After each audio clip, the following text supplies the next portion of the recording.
உலகப்புகழ் பெற்ற திருவாரூர் ஆழி தேரோட்டம் வரும் 7ஆம் தேதி நடைபெறவுள்ள நிலையில் தேரை தயார்படுத்தும் இறுதிக்கட்ட பணிகள் தீவிரமாக நடைபெற்று வருகின்றன. புகழ்பெற்ற திருவாரூர் தியாகராஜ சுவாமி கோயிலில் பங்குனி திருவிழா கடந்த மாதம் 15ஆம் தேதி கொடியேற்றத்துடன் தொடங்கியது. உலகளவில் பிரசித்தி பெற்ற திருவாரூர் ஆழி தேரானது வரும் 7ஆம் தேதி ராஜ வீதிகளில் வலம் வர உள்ளது.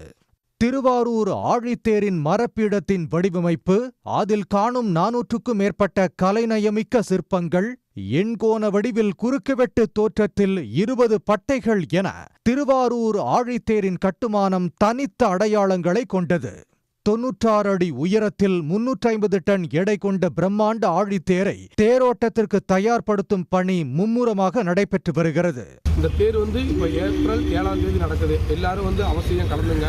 இந்த தேரோட சிறப்புகள், மிகப்பெரிய சிறப்புகள் என்ன விஷயம்னா, 4 வேதங்கள் இருக்கு.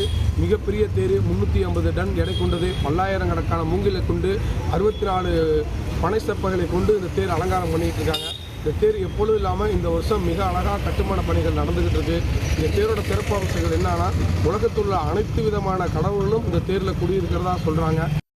ஆழித்தேரின் முன்பக்கம் 4 மறைகளை குறிக்கும் வகையில் பிரம்மாண்டமான 4 குதிரைகள் அமைக்கப்படும். பின்னர் பங்குனி தேரோட்டத்தில் பிரம்மன் தேரை ஓட்ட தேர் பாய்ந்து செல்வது போல் ஆழித்தேர் காட்சிப்படுத்தப்பட உள்ளது. இது ஆழித்தேர் அப்படிங்கிறதுனால ரொம்ப சிறப்பு. திருவாரூருக்கே இந்த ஆழித்தேரால ரொம்ப சிறப்பு உள்ளது.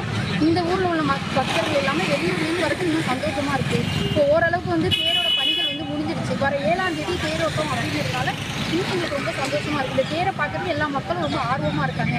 தேரோட்ட விழாவில் ஆழித்தேரையும் விநாயகர், முருகர், அம்பாள், சண்டிகேஸ்வரர் உள்ளிட்ட 5 தேர்களும் ராஜவீதிகளில் உலா வருவதை காண பக்தர்கள் மிக ஆவலோடு காத்திருக்கின்றனர்.